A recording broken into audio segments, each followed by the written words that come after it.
Ano passado a gente começou a estudar a carta aos Filipenses, uma série de exposição chamada Vida com Sentido. E nós demos uma pausa desde dezembro, a gente tem compartilhado outros textos aqui, mas hoje estamos retomando essa série de onde paramos, tá bom? Então, daqui e nos próximos domingos, nós vamos, se Deus quiser, terminar a exposição dessa epístola. Então, hoje nós leremos do versículo 12 até o versículo 18. Filipenses, capítulo 2, do versículo 12 ao versículo 18, diz assim a palavra do Senhor. Assim, pois, amados meus, como sempre obedecestes, não só na minha presença, porém muito mais agora na minha ausência, desenvolvei a vossa salvação com temor e tremor. Porque Deus é quem efetua em vós tanto querer como realizar, segundo a sua boa vontade. Fazei tudo sem murmurações nem contendas, para que vos torneis irrepreensíveis e sinceros, filhos de Deus, inculpáveis no meio de uma geração pervertida e corrupta, na qual resplandeceis como luzeiros no mundo, preservando a palavra da vida, para que no dia de Cristo eu me glorie de que não corri em vão, nem me esforcei inutilmente. Entretanto, mesmo que seja eu oferecido por libação sobre o sacrifício e serviço da vossa fé, alegro-me e com todos vós me congratulo. Assim vós também, pela mesma razão, alegrai-vos e congratulai-vos comigo. Vamos orar mais uma vez. Santo Deus, nós estamos diante da Tua palavra e queremos ouvir a Tua voz. Nós rogamos que o Senhor fale ao nosso coração, pois carecemos da Tua instrução para a nossa vida, para vivermos de fato uma vida que tem sentido, para vivermos uma vida que Te agrade. Por isso, que a gente possa ouvir a Tua voz nessa noite. E mais do que isso, Senhor, possamos ser transformados pela Tua ação, através do Teu Santo Espírito em nós. Fala conosco, Deus, essa é a nossa oração, no nome de Jesus, amém. Irmão, eu não tenho dúvida que você sabe o que você precisa para viver uma vida saudável. E quando eu digo de vida saudável, eu estou falando dessa vida material aqui que nós vivemos. Você sabe que você precisa comer alimentos nutritivos, que você precisa de uma dieta balanceada. Você sabe que você precisa comer moderadamente. Alguns de nós, por exemplo, sabem que precisam evitar alguns tipos de alimento, né, como o nosso grande pré-diabético ali, Gerson. Ele vive falando que é pré-diabético toda vez que ele está comendo doce. Ele sabe disso, que ele não deveria. Alguns sabem que precisam reduzir o açúcar, a gordura. A gente sabe o que a gente precisa fazer para viver uma vida saudável. A gente sabe que a gente precisa se exercitar, que a gente não pode se render ao sedentarismo. A gente sabe disso. Mas, irmão, não adianta a gente saber de tudo isso se a gente não fizer nada. Não adianta você saber que precisa comer legumes e verduras e não comer. Não adianta você saber que você precisa ir para a academia e não vai. Saber essas coisas não é suficiente. Saber essas coisas não fará de você uma pessoa saudável. E de vez em quando a gente até tenta. O ano passado eu tentei, né? Preciso continuar tentando. Mas, irmãos, nos primeiros resultados que aparecem, a gente já deixa tudo para lá. E a grande lição que eu quero que você perceba com isso é que não adianta a gente apenas acreditar que essas coisas são benéficas para a gente. Não adianta a gente ter conhecimento a respeito disso se a gente não fizer nada a respeito. Se a gente não viver de fato a vida saudável, a gente vai continuar sofrendo as consequências, por mais que você saiba o que é e o que você precisa para uma vida saudável. Isso não é muito diferente, irmãos, do que a gente faz com o Evangelho. A gente conhece o Evangelho, a gente sabe muito a respeito do Evangelho, a gente sabe as coisas que o Evangelho diz para que nós façamos, mas muitas vezes a gente para exatamente aí. A gente acredita, a gente concorda com aquilo que ele diz, mas a gente não faz muita coisa, a gente talvez não faça nada, a gente não vive o Evangelho.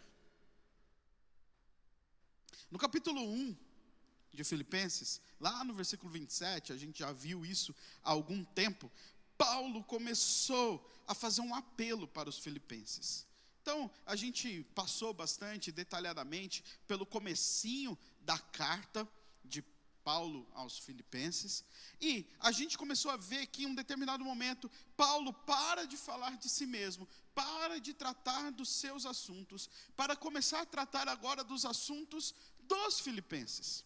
E ele faz isso lá no versículo 27 do capítulo 1, ele inicia lá, a partir de um apelo à igreja de Filipos.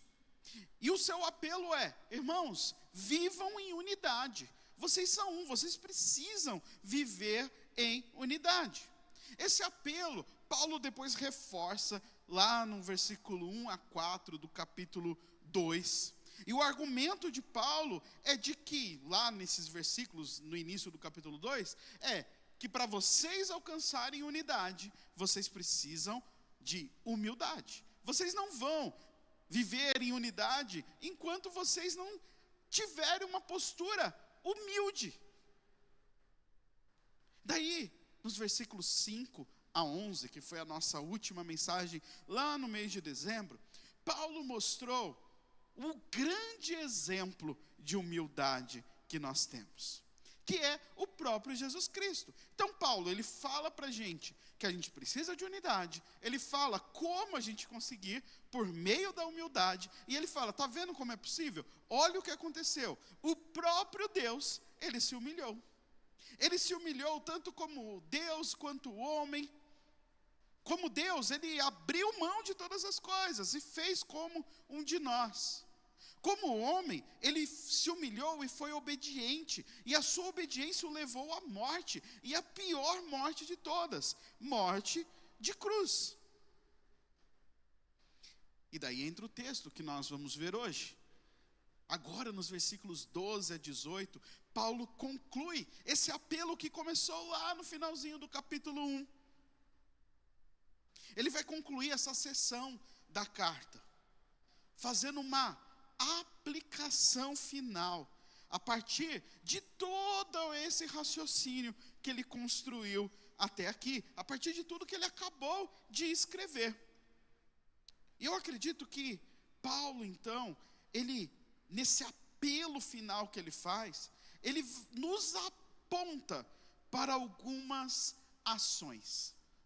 Então eu quero te mostrar essas ações que eu enxergo aqui, que Paulo está nos dizendo, pela própria estrutura do texto aqui. Você vai ver, né, para você que gosta aí de anotar e seguir, né, você vai perceber que em 3 momentos desse pequeno trecho que nós lemos aqui, Paulo, ele traz verbos imperativos, ele dá ordens para os filipenses. Isso, ele dá uma ordem lá no versículo 12 e 13. Então, no primeiro combo aí. Depois ele dá uma segunda ordem, entre os versículos 15 e... entre os versículos 14 e 16. E depois ele termina com uma última ordem, nos versículos 17 e 18. E é isso que eu vou mostrar para você. As ações que Paulo nos anima a fazer, que ele nos ordena a fazer, nesse apelo final, baseado em todo esse raciocínio. Primeiro deles, irmãos, viva o Evangelho. A primeira ação que nós precisamos é viver o Evangelho que nós assumimos, esse Evangelho que nós dizemos acreditar, que nós cremos. Esse evangelho que um dia nós nos comprometemos com ele. Não pode ser algo só racionalizado. Não pode ser algo apenas que nós sabemos, que nós acreditamos, mas que nós não fazemos nada. Paulo está dizendo, viva o evangelho.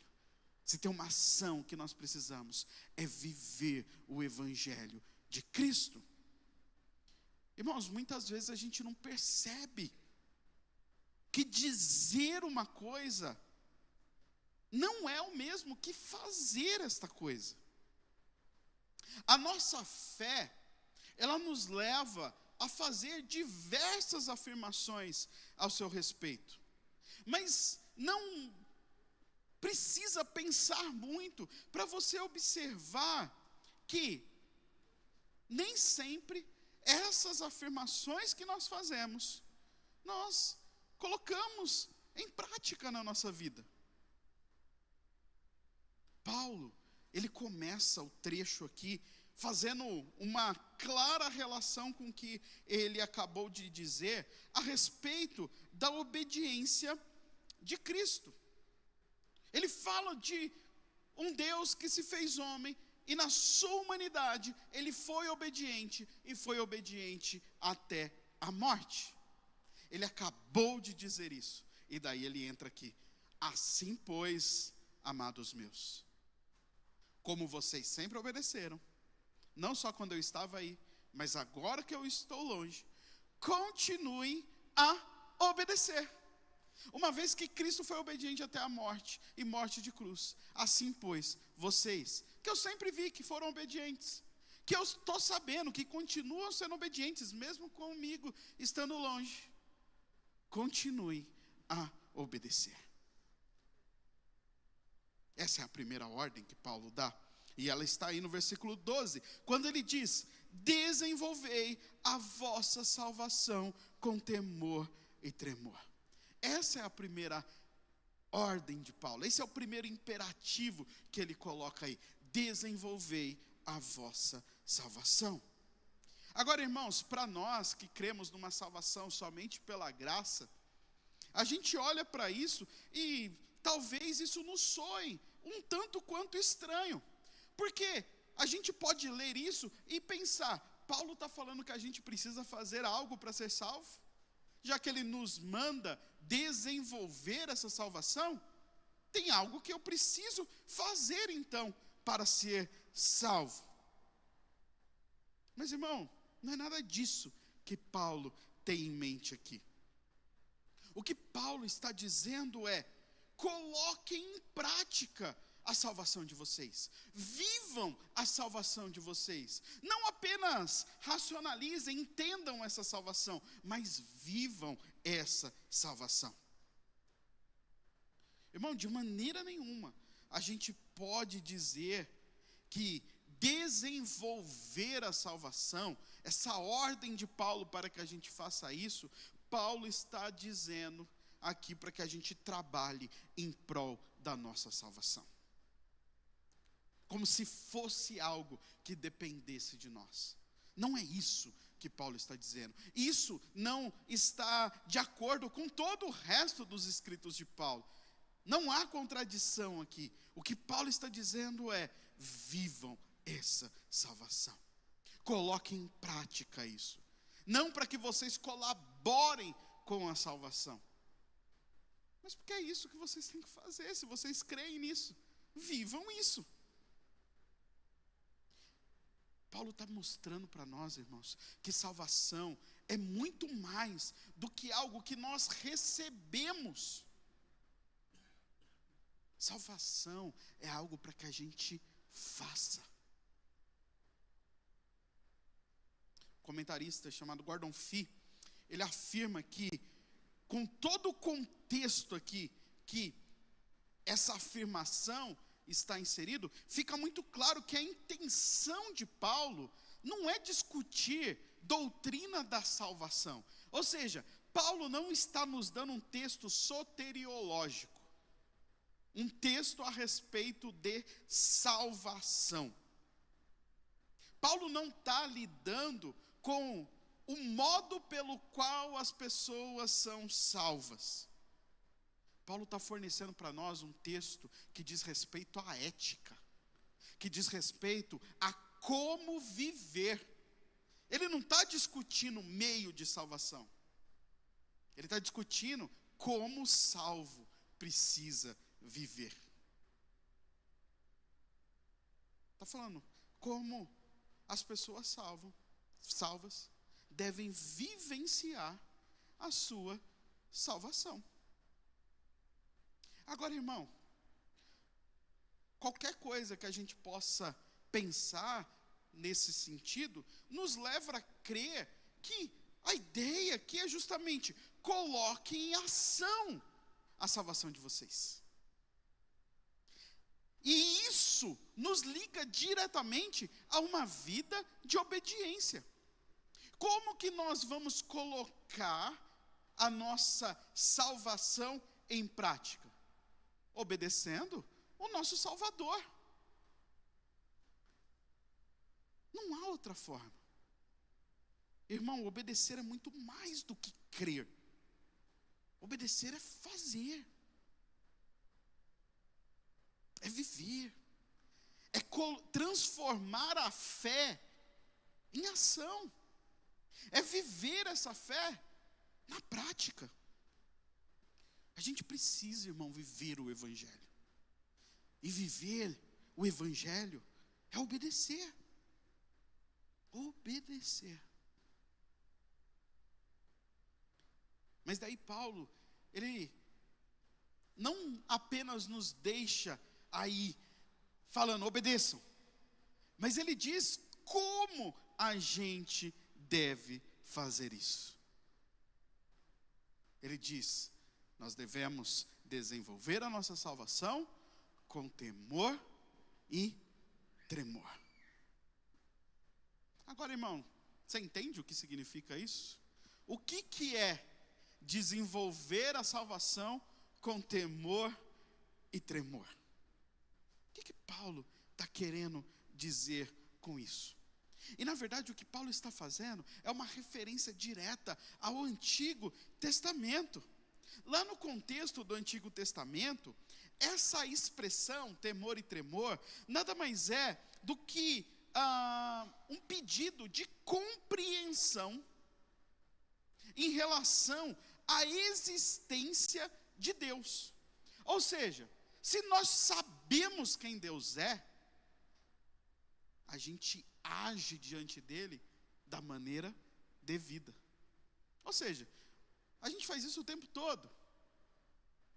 Quando a gente está diante de alguém que a gente sabe quem é, a gente se porta da forma como a gente espera que deveria ser diante daquilo ali. Por exemplo, um juiz, o seu chefe,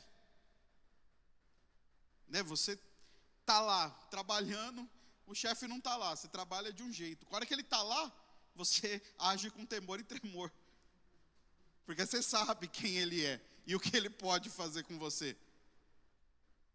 O filho está lá bagunçando, enquanto a mãe está cozinhando. A hora que ela chega, ele age com temor e tremor, porque agora ele não está mais solto. O que Paulo está dizendo para a gente desenvolver a salvação com temor e tremor é: faça isso diante de Deus. Viva a sua vida diante de Deus. Saiba quem é Deus para que você haja da maneira como deve diante dele. Paulo, ele está fazendo uma conexão com o que ele acabou de dizer nos versículos 9 a 11. Lá nos versículos 9 a 11, Paulo disse que um dia toda a criação se prostrará em reverência ao Senhor. Paulo está dizendo, um dia todo mundo vai agir com temor e tremor diante de Deus. A questão é, eles não conheciam, a gente conhece. Então a gente precisa desenvolver a nossa salvação com temor e tremor. Irmão, a gente não foi chamado para viver um evangelho superficialmente, de maneira casual, de maneira leve, superficial. A gente foi chamado a viver a salvação por completo, de maneira profunda, porque estamos diante de Deus. E precisamos viver isso, sabendo que estamos diante dele, com temor e tremor, sabendo exatamente o significado de se colocar diante do Rei dos Reis, diante do Senhor Todo-Poderoso. É assim que nós temos que viver. Só que, irmão, você pode ficar com medo diante disso, porque você fala: como que eu vou viver diante desse Deus? Eu não consigo. Eu tento e continuo errando, continuo caindo nas mesmas coisas. Daí Paulo, ele traz um acalento, se esse é o seu caso, porque no versículo 13 ele diz: porque é Deus quem efetua em vós tanto querer como realizar, segundo a sua boa vontade. Irmão, viver o Evangelho está além da nossa capacidade, está além daquilo que nós conseguimos fazer, mas o próprio Deus torna isso possível.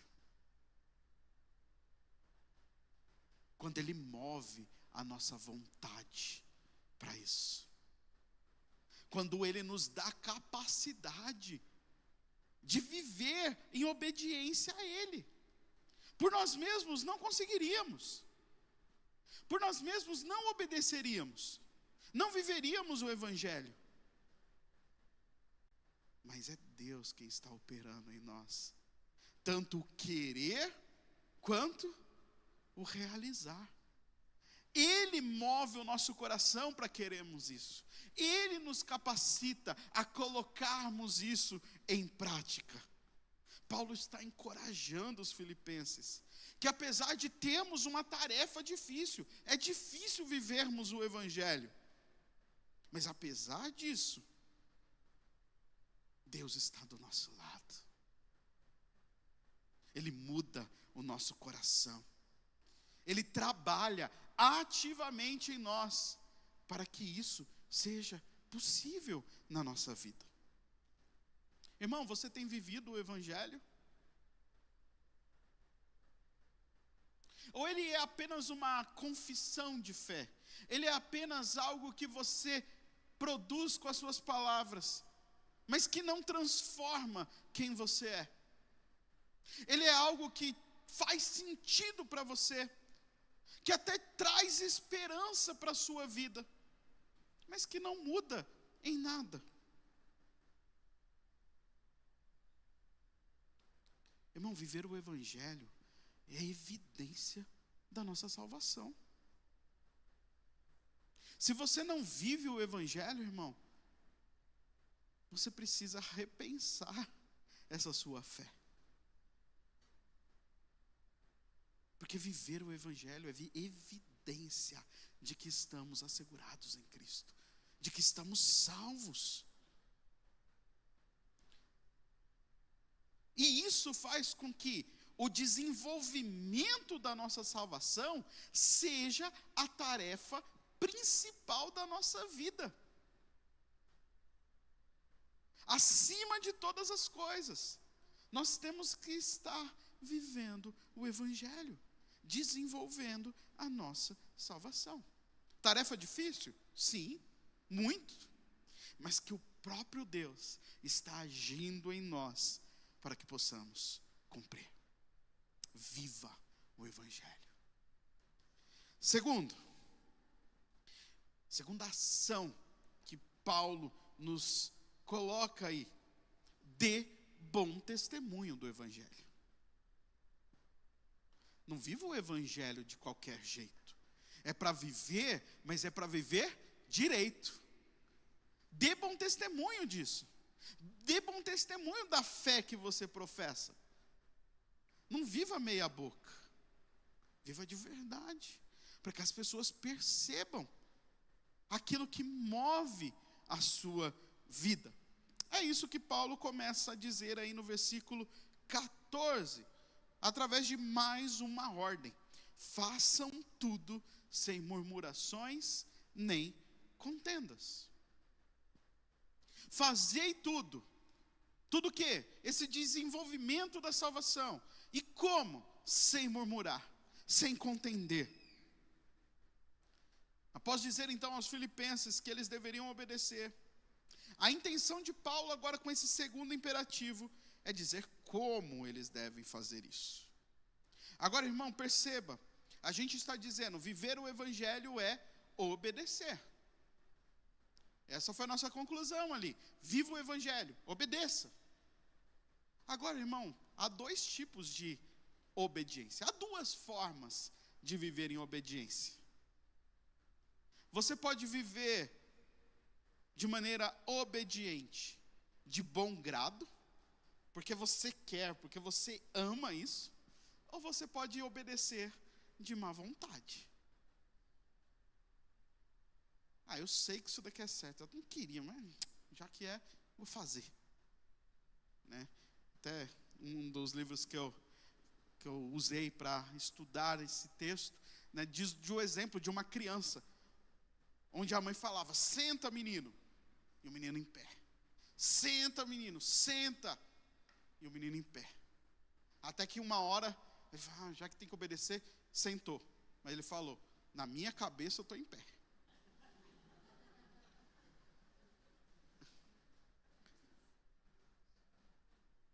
Percebe que muitas vezes é isso que a gente faz? A gente até obedece, a gente até senta, mas aqui, ó, saiba, eu estou em pé.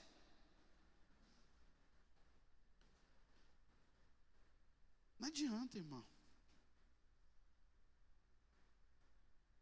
A gente sabe o que é certo. A gente às vezes até faz o que é certo, mas a gente faz murmurando. A gente faz reclamando. Quem olha para a gente, vê até a obediência ali, mas por dentro a gente está explodindo. Um outro comentarista chamado William Hendrickson, ele fala que religião verdadeira jamais é mera anuência externa. Viver a religião de verdade não é só demonstrar externamente que você concorda com aquilo. Você tem que estar bem resolvido internamente. Tem que ser algo sincero, de bom grado. Tem que ser algo verdadeiro. Obedecer não é só seguir regras. Não é isso. Mas é ter disposição para isso. É amar fazer isso. É querer fazer isso. Sabe o que Paulo está ecoando aqui? As murmurações de Israel lá no deserto. Se você abrir aí sua Bíblia em Êxodo 16, nos versículos 7 a 12, você vai ver o povo murmurando. O povo dizendo: mas a gente estava lá no Egito, você tirou a gente, agora a gente não tem nem o que comer.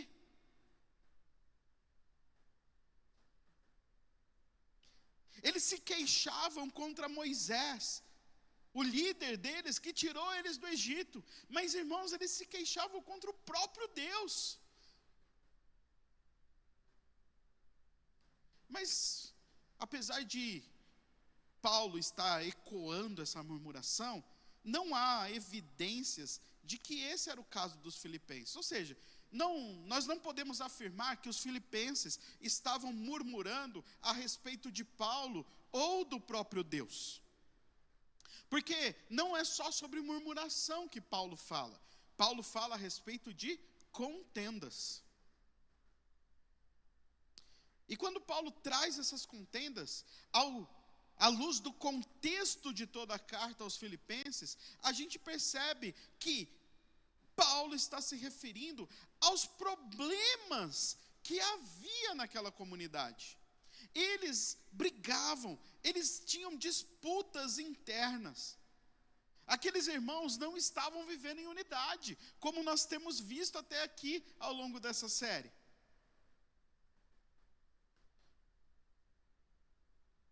Não era necessariamente uma murmuração e uma contenda do povo em relação a Deus ou em relação ao Paulo. Eram as murmurações que haviam na comunidade.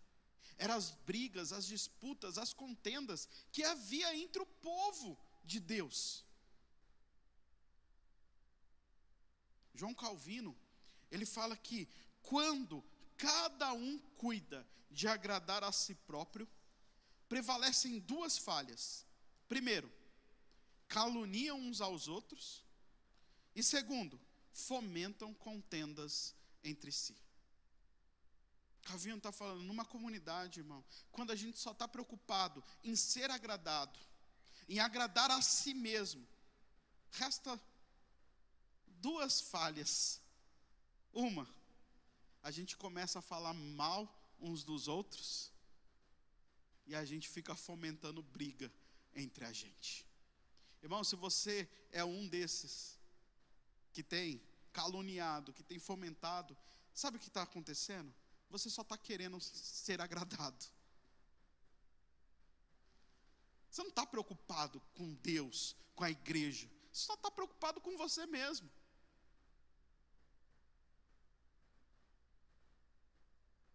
Paulo fala, não pode ser assim. Vocês querem viver o evangelho? Vocês querem obedecer? Então façam tudo o que vocês fazem sem murmurar, sem contender. Sabe para quê? Versículo 15. Para que vos torneis irrepreensíveis e sinceros, filhos de Deus inculpáveis no meio de uma geração pervertida e corrupta, na qual resplandeceis como luzeiros no mundo. Paulo está falando, o objetivo de vocês obedecerem e fazerem isso sem murmurar, sem contender, é para que as pessoas vejam que vocês vivem o evangelho. É para que vocês, nesse mundo corrupto, se tornem irrepreensíveis quanto àquilo que é possível observar a respeito do comportamento de vocês. Irmão, se a gente só racionaliza a nossa fé e não vive ela, as pessoas não estão entendendo nada. Porque o que elas estão vendo não é o que está aqui. O que elas estão vendo é o que a gente faz. E ao olhar para aquilo que a gente faz, elas só veem murmurações e contendas? Será que o que elas estão aprendendo a respeito do evangelho? Qual é o testemunho que a gente tem dado a respeito do evangelho? Paulo está falando, façam tudo sem murmurações e contendas, para que as pessoas reconheçam quem vocês são. E sabe quem vocês são? Filhos de Deus.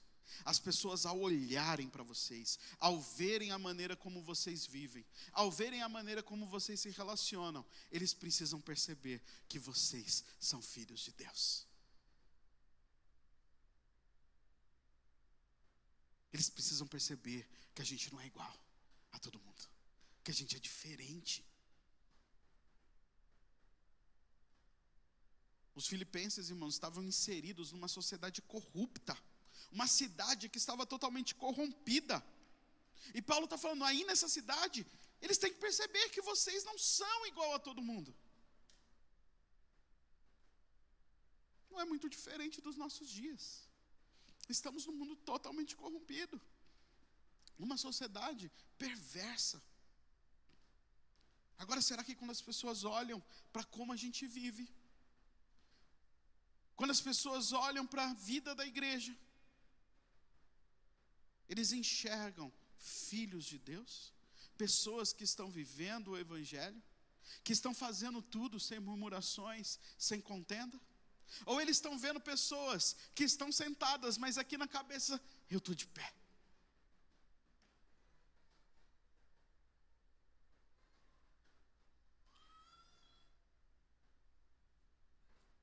Paulo está falando, vocês resplandecem como luzeiros nesse mundo, preservando a palavra da vida.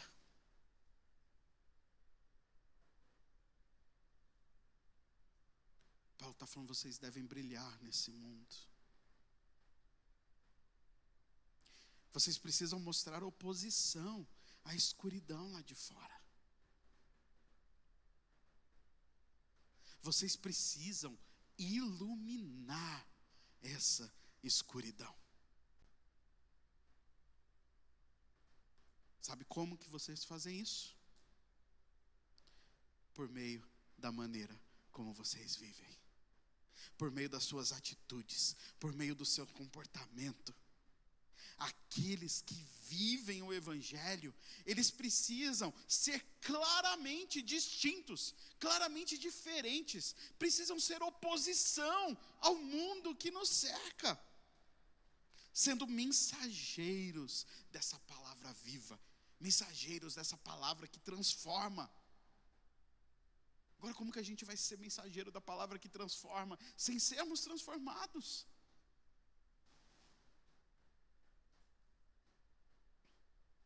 Viver o Evangelho verdadeiramente, irmão, ele leva automaticamente a nós testemunharmos do Evangelho.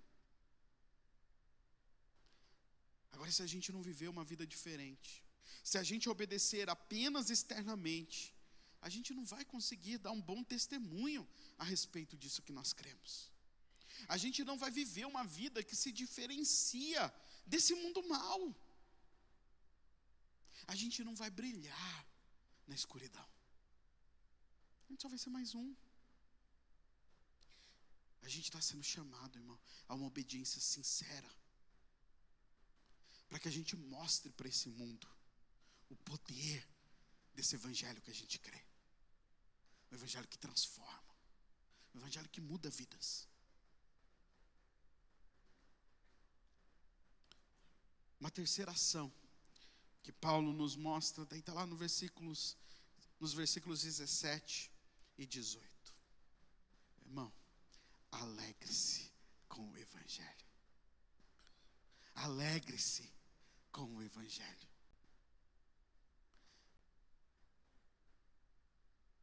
Às vezes a gente olha para essa vida que o Evangelho propõe e para como a gente tem vivido e a gente fica desanimado. Ou então a gente fala, isso é tarefa muito difícil, e a gente faz de mau grado. A gente olha para isso e é algo pesado para a gente, algo pesaroso. E por conta de termos essa percepção de algo pesaroso, a gente até tenta viver, mas a gente faz sem alegria, a gente faz sem prazer. A gente às vezes vem para a igreja, mas vem sem vontade. A gente tenta viver honestamente, mas sem vontade. A gente tenta viver uma vida pura, mas sem vontade. O que a gente queria mesmo era estar curtindo, porque é pesado para a gente.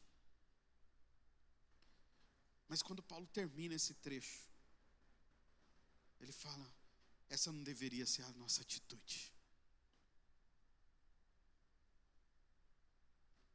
A gente deveria se alegrar em viver o Evangelho. A gente deveria viver isso com alegria. Olha o que Paulo fala no versículo 17. Mas se de fato eu estou sendo derramado como uma oferta de bebida sobre o sacrifício de vocês, eu me alegro e vocês também deveriam se alegrar.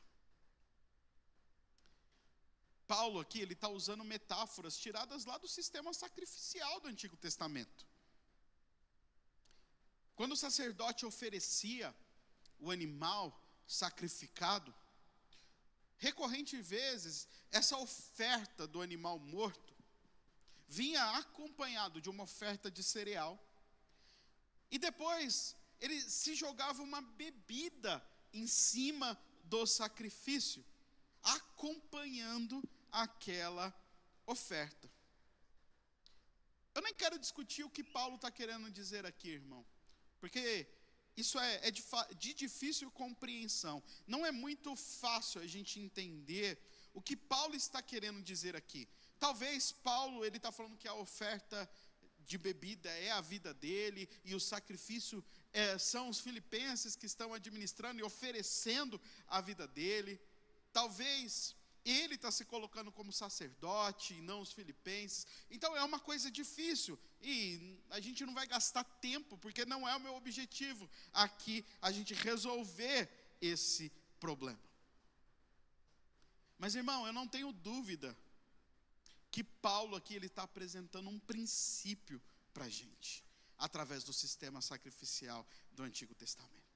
Paulo está falando que viver o Evangelho, irmão, é um sacrifício vivo que nós oferecemos ao Senhor. Viver o Evangelho é apresentar a nossa vida como sacrifício a Deus. É uma oferta que a gente oferece ao Senhor por meio da nossa própria vida. Independentemente do que Paulo está querendo dizer aqui, eu acho que essa verdade se aplica a qualquer uma delas. Viver o Evangelho, irmão, é oferecer a nossa vida em sacrifício a Deus. Isso pode ser difícil, pesaroso de certa forma, mas nunca deve ser encarado sem alegria. É privilégio, irmão, a gente oferecer a nossa vida em sacrifício a Deus. Irmão, Paulo não está falando isso deitado à beira da piscina, numa espreguiçadeira, não. Rodeado dos seus amigos e familiares, num grande churrascão, não está não. Paulo está falando isso, irmão, de dentro da prisão. Depois de apanhar, depois de sofrer naufrágios, depois de sofrer pelo Evangelho de Cristo, depois de viver uma vida totalmente diferente da vida que a gente almeja.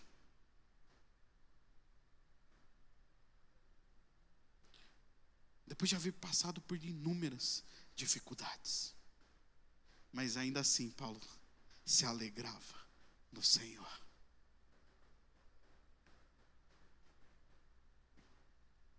Ao ver o Evangelho avançar, ao exortar as pessoas para que, assim como ele, as pessoas também gastem a sua vida pela causa do Evangelho, Paulo diz: há motivos de alegria. Esse é o sentimento de Paulo. Paulo não olha para as circunstâncias. Ele olha para a grande oportunidade, que é viver a vida e oferecer isso em sacrifício ao Senhor. A gente não se alegra, irmão, pelas circunstâncias da vida. A gente se alegra naquilo que Cristo fez por nós. A vida pode estar de cabeça para baixo,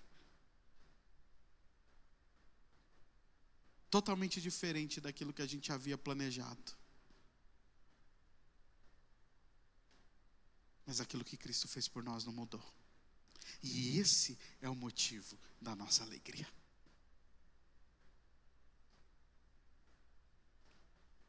Aquilo que Cristo fez por nós é muito maior do que qualquer situação que possa se colocar à nossa frente.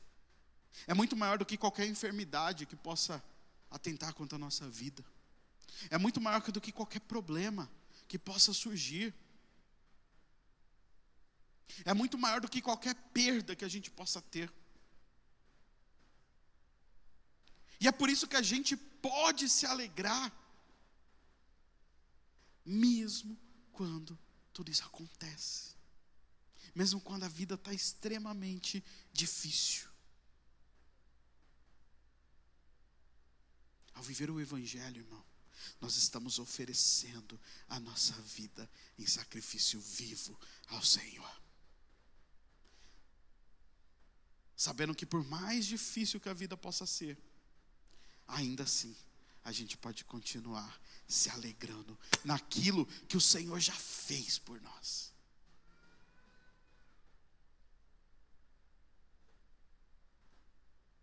Irmão, o Evangelho vai muito além do que crer nas verdades bíblicas. O Evangelho vai muito além do que crer no Salvador Jesus Cristo. Porque o Evangelho é para ser vivido. A salvação que Cristo nos oferece é algo para ser desenvolvido, é algo para ser colocado em prática, para ser colocado em ação. Não é algo para você aderir racionalmente apenas. Não é algo para apenas ser o objeto da sua fé, mas é algo para você viver.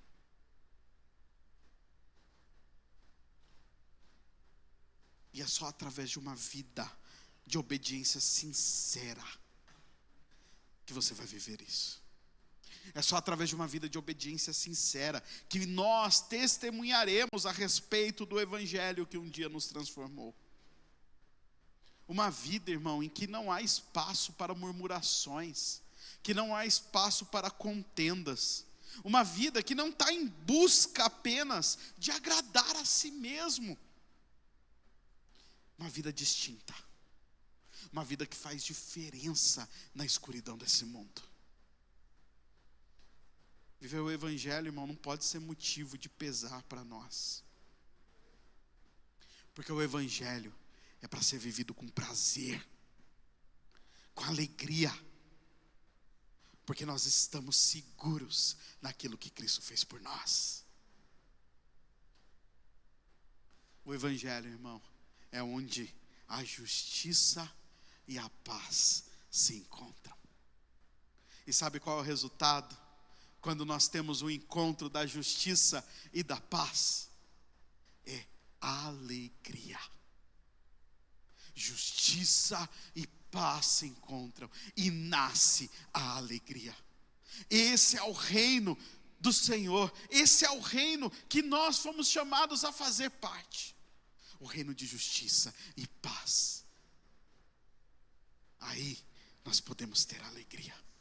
É no Evangelho, irmão, que nós encontramos luz para a escuridão da nossa vida.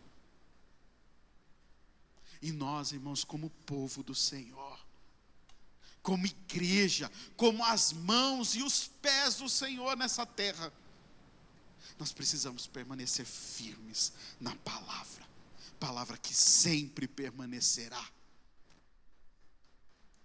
No amor que nada e ninguém pode nos afastar. Por isso, irmão, viva o Evangelho. Viva o Evangelho do Senhor. Não se contente em apenas aderir isso como a sua fé.